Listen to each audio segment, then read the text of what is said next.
Assalamualaikum warahmatullahi wabarakatuh. Hai semua, jumpa lagi di channel YouTube Nia Hermanto. Apa kabar teman-temanku semua? Semoga selalu dalam keadaan sehat ya. Dimurahkan rezekinya, dilancarkan segala jalan urusannya, dan tetap semangat. Masya Allah, Alhamdulillah senangnya masih bisa sapa teman-teman semua dan kita berjumpa lagi secara online. Dan seperti biasa aku mau share lagi kegiatan aku yang mana video ini aku baru banget pulang belanja. Nah, ngomong-ngomong soal belanja nih, kayaknya makin kesini harga-harga semakin mulai naik ya teman-teman. Apalagi aku lihat untuk harga beras yang biasanya aku beli di harga 140 per 10 kilo, sekarang itu harganya udah 165 per 10 kilo. Dan untuk sekarang tuh aku lagi nyobain beras jeruk. Karena aku tuh ngerasain makan nasinya ini dikasih sama temanku saat aku main ke rumahnya. Dan pas aku tanya, kamu pakai beras apa kok rasanya enak, aku bilang gitu kan. Enak pokoknya nasinya tuh. Dia bilang pakai beras cap 3 jeruk. Ya udah aku cobain aja dan ternyata pas aku lihat harganya lumayan. Tapi nggak apa-apa, yang penting kita ada rezekinya. Oke, lanjut, ini aku mau unboxing persayuran. Aku beli selada dan aku juga beli kol, wortel, aku beli bawang bombay, harganya lagi lumayan, satu biji itu 6.000. Beli tepung bumbu serbaguna dan saus barbecue ya teman-teman. Ini aku beli asal comot-comot aja, aku nggak tahu mau dibikin apa, mau dimasak apa nantinya, yang penting aku udah ada stok aja. Nah, untuk selada aku selalu stok di kulkas aku. Karena apa? Aku tuh seneng selada kalau ditumis pakai bawang putih. Jadi kalau saat di Taiwan dulu itu lebih seringnya itu bosku seneng kalau masak itu selada ditumis bawang putih gitu aja teman-teman. Itu rasanya enak, masaknya juga cuma 2 menit matang, pokoknya sat-sat banget. Padahal di sini ada selada air ya, tapi aku lebih suka kalau pakai selada yang lalap itu ditumis pakai bawang putih. Kalau teman-teman belum pernah nyobain masak selada pakai bawang putih, sok cobain, itu enak banget. Apalagi kalau masaknya sebentar, terus teksturnya tuh masih kerauk-kerauk gitu, masih crunchy, itu enak banget. Oke, sebelum mulai ke aktivitas lainnya, ini aku mau masak nasi dulu. Dan teman-teman juga jangan lupa pada absen dulu. Dari mana aja yang udah hadir nonton video aku ini, boleh tulis di kolom komentar. Oke, sekarang kita lanjut masak aja. Aku udah punya ayam kampung beratnya 1,4 kilo. Dan bumbu-bumbunya juga udah aku siapin. Ada bumbu yang bakal dihalusin nanti. Ada bawang merah, bawang putih, lengkuas, jahe, kunyit. Dan ini yang terpenting, kita kasih rempah-rempah juga. Ada jinten, lada, ketumbar, pala, kapulaga, kemiri. Semua ini nanti bakal kita sangrai dulu sebelum kita halusin. Dan ada juga bumbu aromatik, serai, salam, dan juga daun jeruk. Oke, step yang pertama untuk rempah-rempah ini kita sangrai dulu. Nah, tips dari aku, kemirinya itu digeprek dulu ya teman-teman. Jadi supaya nanti dia matangnya merata seperti ini. Tapi kalau kemirinya kepengen lebih wangi, jadi yang disangrai duluan kemiri. Kalau udah kemirinya agak setengah coklat, baru dimasukin rempah-rempah yang lain. Tapi kalau mau kayak aku langsung ya nggak apa-apa. Kalau udah, setelah itu bakal kita halusin, boleh di blender, boleh juga teman-teman ulek manual. Nah, bumbu ini selain untuk masak tongseng, bisa juga dicampur untuk pembuatan gulai. Jadi hari ini aku mau masak tongseng ayam kampung. Kebetulan aku punya stok ayam kampung ini di kulkas sudah hampir ada 1 bulan lebih. Jadi ya udah, kita masak tongseng aja. Sekarang bumbu-bumbunya kita halusin. Untuk bubuk kunyitnya nanti aku masukin pas saat kita numis bumbu ini aja. Oke, ini dia bumbu halusnya udah jadi. Teman-teman bisa cek semua untuk perbandingan bumbunya di kolom deskripsi aku udah tulis. Silahkan teman-teman bisa pakai bumbu ini untuk pembuatan gulai ayam, gulai kambing, ataupun bisa juga untuk gulai daging sapi. Lanjut, kita siapin bawang merah iris. Ini wajib banget, nggak boleh di skip. Jadi selain kita pakai bawang merah untuk di bumbu halus, kita juga pakai bawang merah iris. Untuk sayurannya kita siapin ada kubis, kita kasih tomat merah dan juga tomat hijau. Tapi kalau teman-teman nggak ada tomat hijau, ya udah nggak apa-apa, bisa di skip aja. Dan yang terakhir kita kasih irisan daun bawang dan seledri. Nah, ini dia semua bahan-bahan untuk pembuatan tongseng kita hari ini. Udah kita siapin semua, lanjut sekarang kita ke proses cara memasaknya. Dan ini hampir kelupaan satu bahan lagi, yaitu cabai. Untuk cabenya nanti mau aku potong belah jadi 2 aja. Tapi kalau teman-teman kepengen yang pedasnya ekstra, bisa dihalusin bareng sama bumbu halus tadi. Oke, step yang pertama kita panasin minyak dulu. Aku langsung pakai panci kayak gini aja supaya nanti nggak banyak cucian piring. Kita tumis terlebih dahulu untuk bawang merahnya.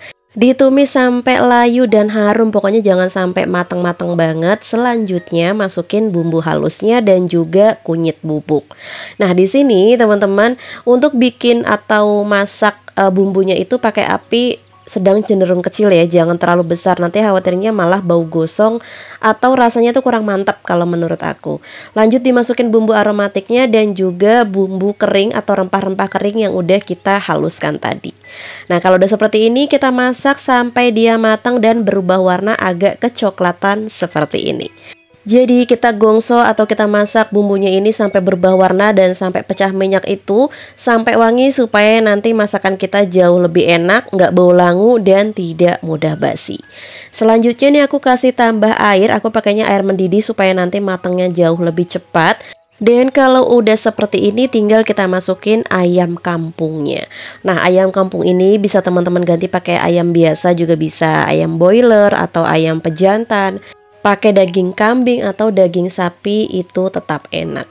Selanjutnya ini sekarang bakal aku masak pakai metode 5-37. Jadi yang pertama kita rebus dulu selama 5 menit tanpa dibuka tutup pancinya. Setelah 5 menit ini lanjut kita buka dan kita bakal aduk sebentar terlebih dahulu. Nah, kurang lebih hasilnya seperti ini setelah 5 menit kita rebus.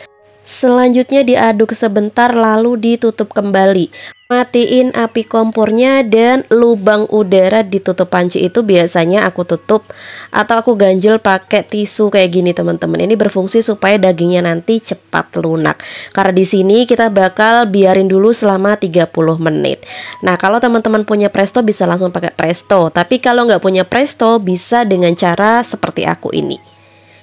Oke, setelah 30 menit ini bisa kita lihat sendiri, ini kaldunya udah keluar semua di permukaan atas kuahnya. Sekarang kita bakal aduk rata terlebih dahulu. Next kita bakal tutup kembali dan kita masak selama 7 menit. Jadi untuk masak kali ini kita pakai metode 5-37. Yang mana metode ini tuh udah banyak diketahui sama orang-orang di seluruh dunia. Jadi selain masaknya cepat juga dibilang hemat gas. Nah, untuk seasoningnya seperti biasa garam penyedap rasa dan pakai gula. Aku pakai gula merah jadi nanti rasanya jauh lebih enak. Nah, kalau tongseng itu biasanya kita kasih tambah kecap manis sedikit. Yang mana nanti kalau udah masuk kecap kuahnya bisa berubah warna seperti ini. Jadi dia agak kecoklatan. Next kita masukin untuk cabai yang udah dipotong-potong. Ini aku belah jadi 2 aja. Lanjut kita masukin santan. Tongseng itu ada yang bening, ada juga yang pakai santan. Jadi kali ini aku mau bikin tongseng yang pakai santan. Next kalau udah hampir matang, masukin irisan kol, sayuran semuanya dan juga tomat. Nah, kalau semua bahan-bahan ini udah masuk, tinggal diaduk sebentar aja, kurang lebih 1 menit. Setelah itu bisa kita matiin api kompornya dan tongseng ayam kampung kita udah matang. Nah, kalau udah matang seperti ini biasanya aku ambilin untuk bumbu aromatiknya biar nggak bala gitu ya. Jadi nanti saat kita makan itu nggak ribet sama rempah-rempah ini. Next, sayur udah selesai, aku mau goreng kerupuk. Ini adalah kerupuk kesukaan aku sama suami, yaitu kerupuk ramba asli dari daerah aku, Rembang. Ini tuh aku beli di Shopee ya teman-teman. Jadi pas waktu aku Agustus mudik itu beli, udah habis stoknya. Terus kita cari di Shopee, alhamdulillah ada. Jadi ya udah. Sekarang setiap hari makannya kerupuk ginian terus. Pokoknya enak deh. Ini rasanya enak banget. Buat teman-teman yang mau nyobain juga kerupuk rambak dari daerah aku, Rembang. Untuk link pembeliannya udah aku taruh di kolom deskripsi. Oke, kurang lebih aku goreng kerupuknya segini aja, nggak terlalu banyak, yang penting masuk di 1 toples ini.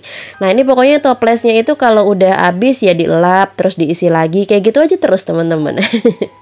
Bahkan ini kayaknya udah 3 kali masukin kerupuk yang baru, ini belum kucuci ya, karena ya minyak aja gitu. Biasanya tuh sebelum aku refill isi kerupuk yang baru gini, yang penting dielap bersih dulu pakai tisu, gitu aja.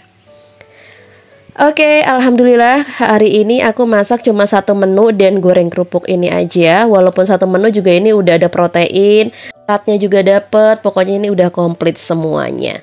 Nah alhamdulillah ini video dilanjut di malam hari ya teman-teman, karena ini suami aku baru pulang kerja hampir setengah 8 malam. Jadi aku ya udah makanya nunggu suami aku pulang aja. Kebetulan tadi tuh aku masaknya agak mulai sore gitu ya, setengah 3. Jadi videonya aku gabung-gabung, mulai dari pagi terus nanti lanjut bikin videonya agak sore terus ke malam ini. Dan sekarang aku memulai makan dulu sama suami aku. Bismillahirrohmanirrohim. Dan kenapa aku tayangin pas proses makan ini, karena banyak banget teman-teman yang nanyain, Mbak Nia kenapa sih nggak bikin video pas lagi makan berdua sama suami lagi. Oke, kali ini aku turutin permintaan teman-teman semuanya. Jadi kita bikin video pas lagi makan gini juga. Dan ini nggak kerasa videonya udah mau selesai aja. Terima kasih banyak buat teman-teman yang udah nontonin video aku dari awal sampai akhir. Semoga video aku bermanfaat, menginspirasi, dan menghibur. Dan semoga menu hari ini juga bisa jadi inspirasi teman-teman semua. Wassalamualaikum warahmatullahi wabarakatuh. See you!